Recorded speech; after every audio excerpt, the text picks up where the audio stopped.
sore anak-anak. Ya,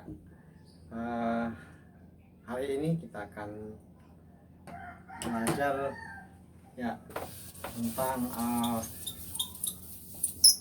pembukuan sederhana. Ya, pembukuan sederhana untuk kebutuhan usaha kecil kita. Ya, jadi kita sudah praktekkan di sekolah membuat sebuah usaha kecil, dan salah satu yang harus dilakukan oleh seorang pengusaha kecil adalah membuat pencatatan keuangan usaha. Jadi keuangan itu harus dicatat ya,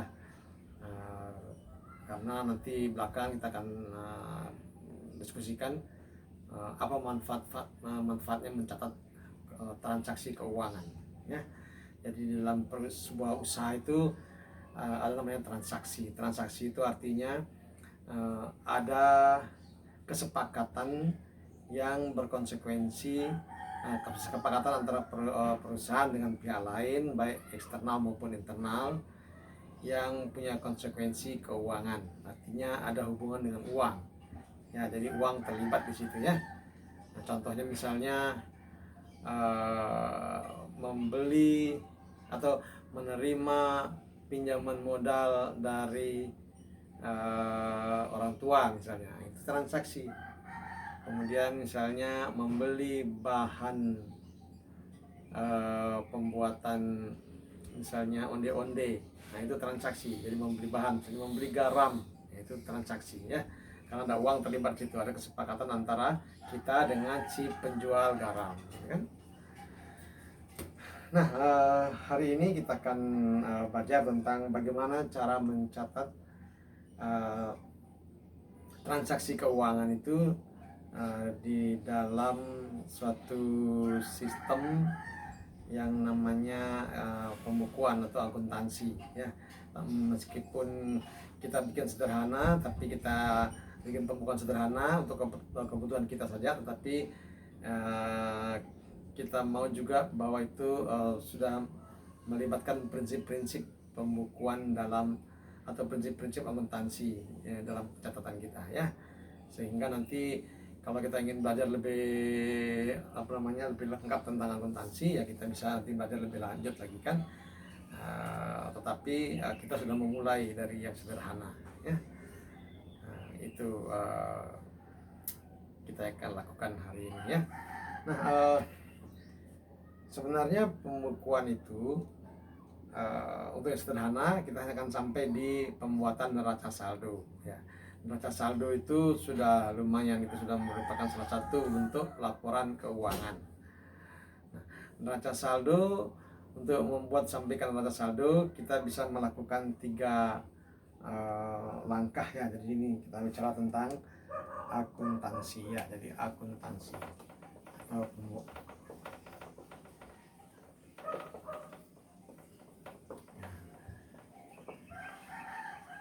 akuntansi itu adalah cara mencatat kalau lebih ya, cara mencatat transaksi keuangan dalam satu sistem ya.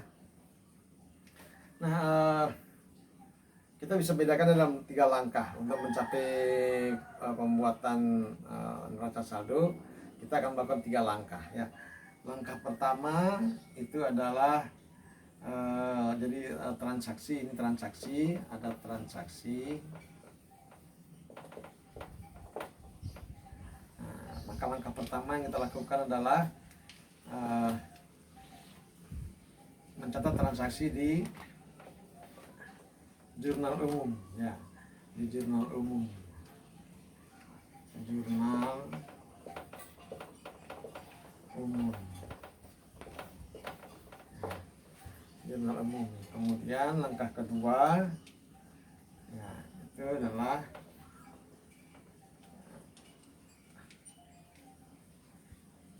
membuat buku besar ya,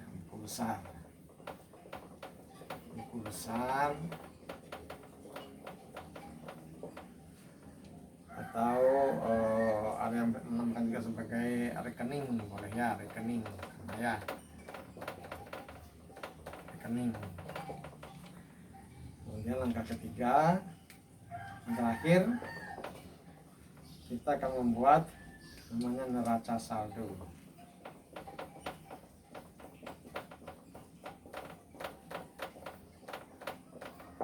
Selesai dah ya. Nah, sampai kita buat neraca saldo. Ya, ini adalah langkah-langkah yang kita akan lakukan hari ini. Nah, sekarang kita akan mulai. Jadi kita berangkat dari transaksi. Ya, transaksi itu adanya transaksi itu biasanya dinyatakan dalam bentuk dokumen transaksi, misalnya nota atau kitir belanja, ya kitir belanja, atau kwitansi kalau ada transaksi yang besar bisa pakai kwitansi kan, atau nota belanja atau kitir belanja. Itu dokumen transaksi. Di sana pasti ada tentang apa, misalnya tentang beli odol, kemudian ada nominalnya, ada uangnya, kemudian ada tanggalnya. Biasa transaksi bersih itu ya, berisi tanggal, berisi tentang apa uraiannya, kemudian tentang jumlah uangnya berapa, dan pihak yang terlibat atau siapa yang menjual itu kan. Nah, sekarang kita akan melakukan langkah yang pertama, yaitu jurnal umum ya. Langkah pertama itu adalah jurnal umum. Langkah pertama jurnal umum, langkah keduanya membuat buku besar, langkah ketiganya neraca saldo ya. Oke anak-anak, sekarang kita akan masuk ke langkah pertama, yaitu jurnal umum, membuat jurnal umum ya. Kita hapus semua saja ya. Oke. Nah, yang dimaksud dengan pembukuan atau buku dalam pembukuan itu sebenarnya hanyalah berupa tabel-tabel ya, semuanya berupa tabel ya. Buku itu berupa tabel. Jadi misalnya sekarang kita akan masuk ke buku besar, jurnal umum. Jurnal umum.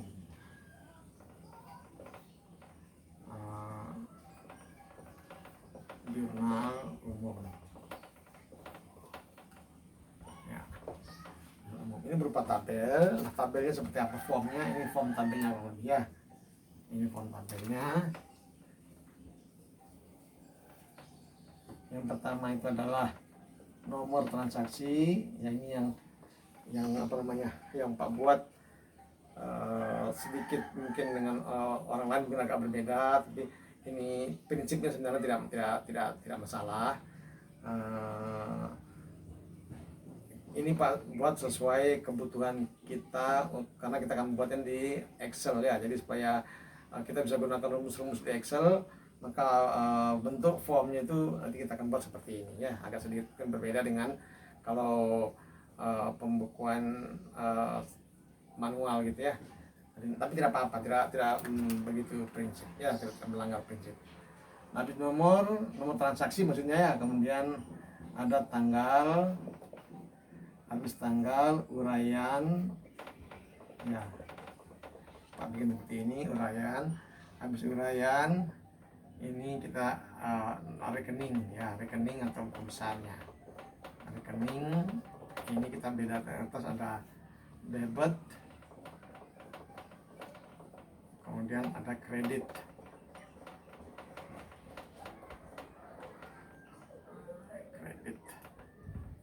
Kemudian di sini nominal. Ini agak sedikit berbeda ya, tidak apa-apa, nanti kita lihat belakangan. Nah, apa itu maksudnya rekening? Rekening itu adalah buku besar ya. Jadi kemudian debit itu pembukuan Indonesia menggunakan sistem double record. Double record itu dicatat dalam dua tempat, selalu dicatat di debit dan di kredit. Jadi satu transaksi itu nominalnya akan dicatat di debit dan di kredit, di buku rekening apa yang di debit, di buku rekening apa yang di kredit. Debit sama kredit ini suatu apa namanya, suatu pos gitu yang kalau di buku kas, misalnya di buku rekening kas atau buku besar kas, debit itu bisa saja dibayangkan itu adalah pemasukan ya, sedangkan kredit adalah pengeluaran gitu ya. Debit masuk, kredit keluar. Nah, ini kurang lebih form jurnal umumnya.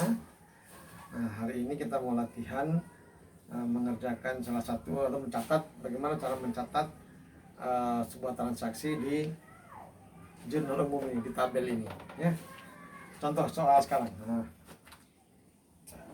Transaksi pertama misalnya, transaksi pertama transaksi nomor 1 itu tanggal misalnya tanggal 1 Oktober.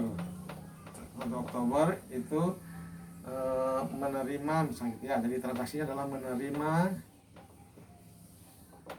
pinjaman modal atau menerima pinjaman ya, pinjaman modal dari ayah misalnya ya, ayah misalnya 2 juta rupiah ya.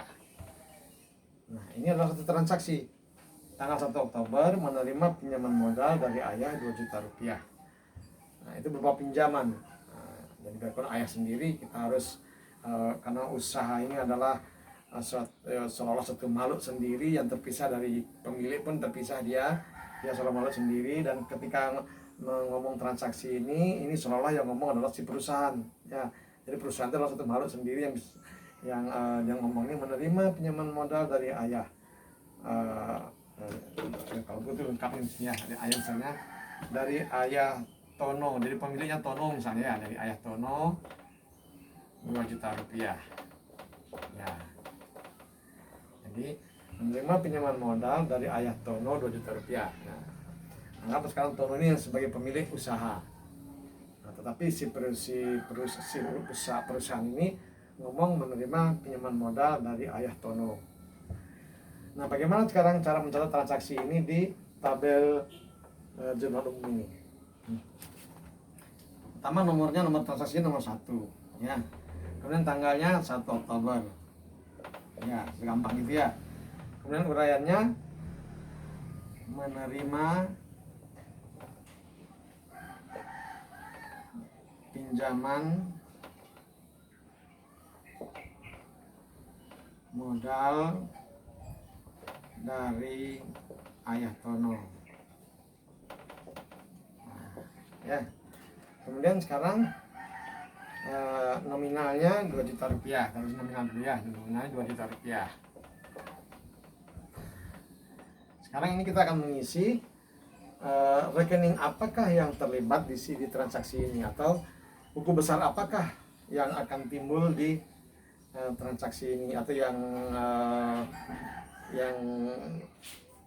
ada di transaksi ini ya. Rekening itu atau buku besar itu ada jumlahnya banyak ya, jumlahnya banyak sesuai dengan besar kecilnya perusahaan. Ya, kalau perusahaan kecil kita misalnya yang kita praktekkan di sekolah ini, atau rekening yang biasanya pasti ada di sebuah perusahaan, itu pasti ada, itu misalnya adalah rekening kas. Rekening kas itu maksudnya buku yang mencatat, atau rekening buku besar yang mencatat uang keluar masuk di pos kas. Kas itu adalah uang yang dipegang oleh bendahara, atau kata lainnya mungkin uang yang ada di laci bendahara ya, atau uang yang dipegang oleh bendahara, atau di perusahaan berarti di bagian accounting, jadi uang dipegang oleh bendahara atau kasir di manajer akuntansi atau manajer accounting ya, manajer pembukuan, manajer keuangan. Nah itu sekarang rekening itu atau buku besar itu jumlahnya banyak satu perusahaan, dan rekening ini dibedakan dalam 2 kelompok. Ada rekening aktiva ya, jadi sini Bapak bisa terus di mana ya. Jadi kita hapus ini boleh ya, kita hapus ini transaksi, kita hapus. Rekening atau buku besar itu jumlahnya banyak sesuai kebutuhan, dibuat sesuai kebutuhan daripada perusahaan itu sendiri. Misalnya dia dibedakan dalam 2 kelompok, jadi jumlah yang banyak itu dibedakan 2 kelompok. Dalam 2 kelompok, kelompok pertama namanya aktiva, kelompok kedua namanya pasiva. apa sajakah yang masuk kelompok aktiva dan apa saja yang masuk kelompok pasiva. Nah, kalau Pak sarankan hafallah yang masuk kelompok pasiva. Kelompok pasiva itu tidak banyak. Kenapa kita hafal, mendingan hafal dia? Karena dia jumlahnya dikit. Sedangkan aktiva biasanya banyak jumlahnya. Nah, jadi yang kita hafal yang dikitan, berarti yang kalau bukan masuk pasiva berarti masuk aktiva ya. Ya kan? Jadi yang masuk pasiva itu adalah satu modal, kemudian hutang, yang ketiga penjualan atau pendapatan ya, penjualan misalnya ya. Kurang lebih semua kelompok modal, kelompok hutang, kelompok penjualan itu masuk pasiva. Selain daripada itu dia masuk aktiva. Masuk aktiva misalnya buku kas, misalnya dua buku persediaan,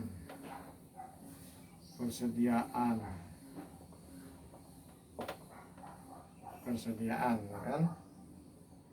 Kemudian misalnya lagi yang lain dalam buku biaya, misalnya, kan? Biaya, nah, dan seterusnya. Nah, ini nanti bisa sambil jalan kita lihat ya, kita kebutuhannya buku apa aja yang ini. Tapi yang jelas pasiva itu dia masuk modal, hutang, penjualan. Sisa dari itu masuk aktiva. Selain daripada ini masuk aktiva lagi ya. Nah, apa bedanya aktiva sama pasiva? Kalau aktiva itu kalau dia bertambah di debit, sekarang Pak hapus ini ya contohnya. Contohnya dihapus. Bedanya aktiva sama pasiva, kalau aktiva itu bertambah di debit, berkurang di kredit. Kalau pasiva sebaliknya, pasiva ini bertambah di kredit, berkurang di debit ya. Nah, contohnya sekarang kita akan kerjakan di sini. Transaksinya menerima pinjaman modal dari Ayah Tono. Mendingan pertama kali tanya kas terlibat tidak ya, karena kenapa begitu, karena kas itu sering sekali terlibat ya. Kas itu hampir selalu terlibat dalam transaksi, sering terlibat kas itu ya. Karena itu bertanya di sini, kas terlibat tidak, buku kas terlibat tidak, buku rekening kas. Caranya mengetahui dia terlibat atau tidak, ada ndak uang kas bertambah atau berkurang. Kalau sekarang transaksinya menerima pinjaman modal dari Ayah Tono, apakah ada uang kas terlibat? Artinya uang kas itu uangnya di bendahara. Karena ini kan pinjaman modal dari Ayah Tono ini cash ceritanya ya. Jadi cash, bukan ditransfer ke rekening, bukan, tapi cash ya. Menerima pinjaman modal dari Ayah Tono cash misalnya, tunai ya, tunai. Nanti diterima uangnya langsung.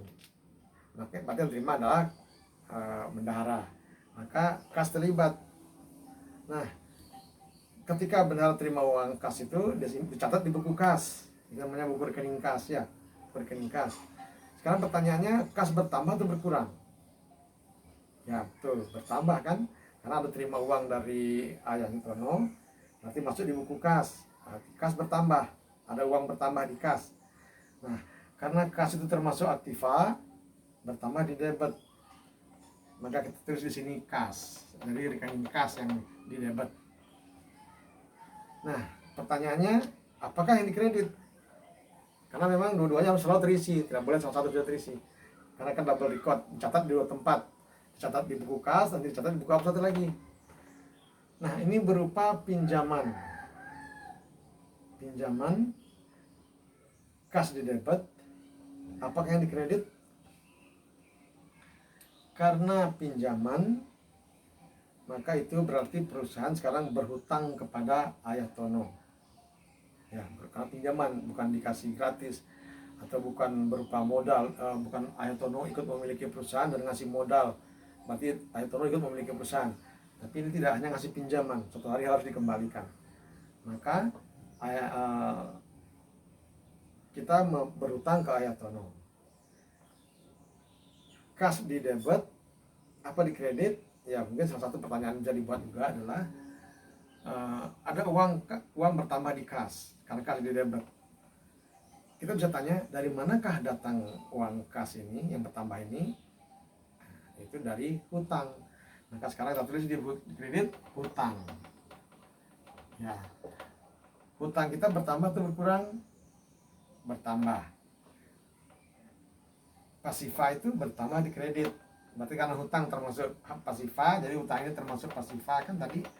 Hutang termasuk pasifa, bertambah di kredit. Di kredit betul, hutang kita bertambah. Aktiva salah satu contohnya adalah kas. Kas itu bertambah di debit bertambah di debit. Maka kas sekarang di debit, hutang di kredit. Selesai sudah pencatatan transaksi kita yang pertama.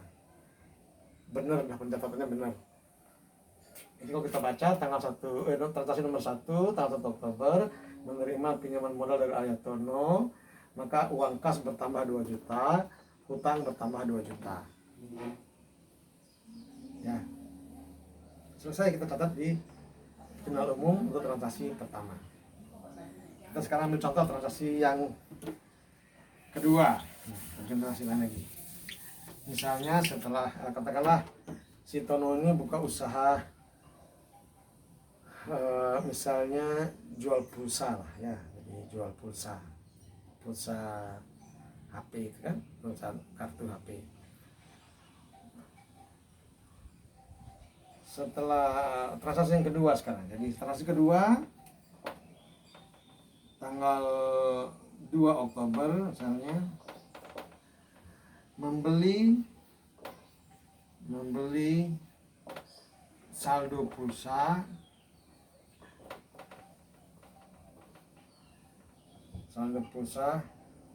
misalnya 100.000 seharga 105.000 misalnya. Ya kan kadang pulsa yang 100.000 kan harganya 105.000 ya. Seperti ini misalnya. Ini udah transaksi karena ada uang terlibat. Ya. Jadi membeli beras tersebut seharga 105.000 rupiah. Nah maka pertanyaannya bagaimana cara mencatat transaksi ini di jurnal umum? Sama aja, sama tadi ada di transaksi nomor 2 tanggal 2 Oktober membeli, jadi yang ngomongin selalu perusahaan ya, membeli saldo pulsa 100.000 ya, saldo pulsanya 100.000 itu. Sekarang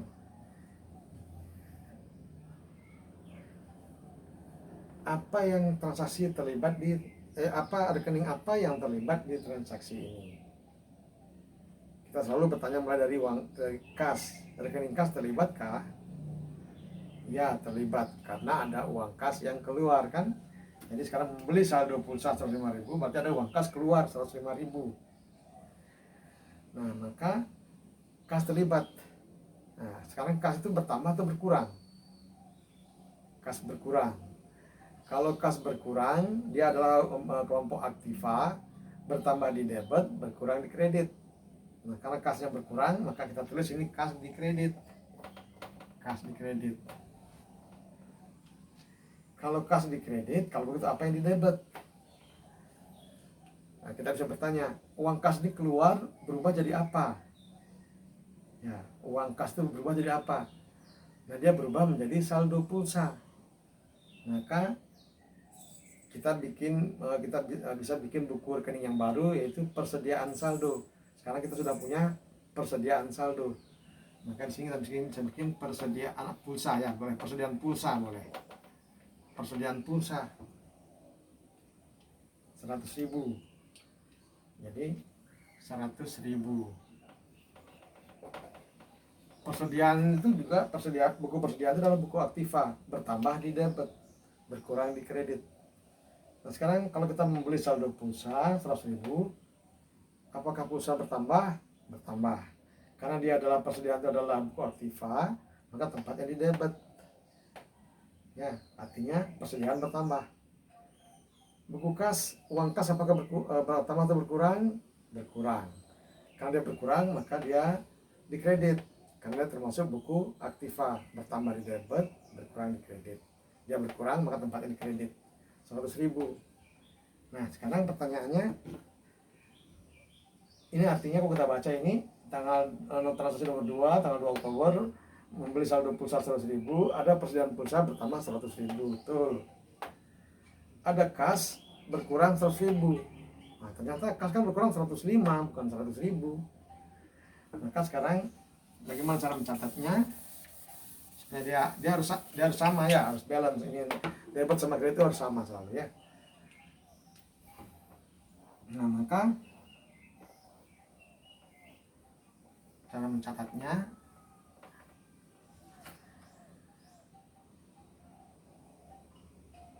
transaksi yang nomor 2 ini kita bisa tulis sekali lagi ya, boleh tulis sekali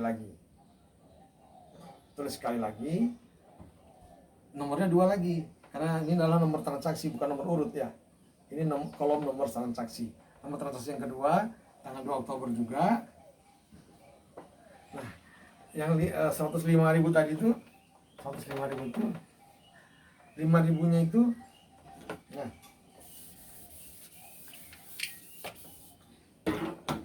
tadi kan beli seharga 105.000, berarti uang keluar 105.000, berarti ada 5.000 yang berbentuk uang keluar juga 5.000. Nah kita bisa menganggap 5.000 itu sebagai dimasukkan sebagai biaya personal, bolehlah ya, jadi boleh anggap sebagai biaya operasional. Jadi 5.000 itu sebagai biaya personal. Ini transaksi yang sama ya, supaya tidak sampai nulis kita bisa bikin aja, boleh bikin yang sama dengan atas misalnya ya, sama dengan di atas. Yang jelas ada uang kas kurang lagi 5.000, maka kita bikin kas di kredit. Kas kan berkurang ya 5.000. Nah, kalau begitu, nah, sekarang uang kas berkurangnya udah 100 tambah 5.000, udah 105.000, udah betul. Pulsa bertambah 100.000. Sekarang 5.000 ini apakah? Tadi kita anggap 5.000 ini adalah sebagai biaya operasional. Nah, kita bisa bikin sini biaya operasional. Nah, biaya itu adalah masuk juga kelompok aktiva. Ya, aktiva, bertambah di debit, berkurang di kredit. Karena biaya sekarang tempatnya di debit, berarti ada biaya bertambah, yaitu biaya operasional bertambah Rp5.000 ya. Nah kurang lebih seperti itu anak-anak contoh daripada mencatat transaksi di buku jurnal umum. Nah untuk soal-soal yang Pak berikan di Google Class itu, transaksi-transaksi ada 10 Pak kasih soal itu. Coba kalian catat atau di buku jurnal umum seperti ini, di buku catatan ya, kalian buat, kemudian kalian bisa tanya nanti kalau belum kesulitan. Tetapi logikanya kurang lebih seperti ini, jadi kalian akan pelajari logikanya. Kalian coba nanti buat sendiri, karang-karang sendiri di situ, nanti kita lihat apakah benar atau sudah benar atau belum ya. Kalian bisa belajar juga dari Google dan dari buku pembukuan atau buku akuntansi ya. Oke anak, itu aja untuk sore ini ya. Harap kalian dapat mengerti. Untuk selanjutnya kita akan tunggu video berikutnya. Oke, selamat sore.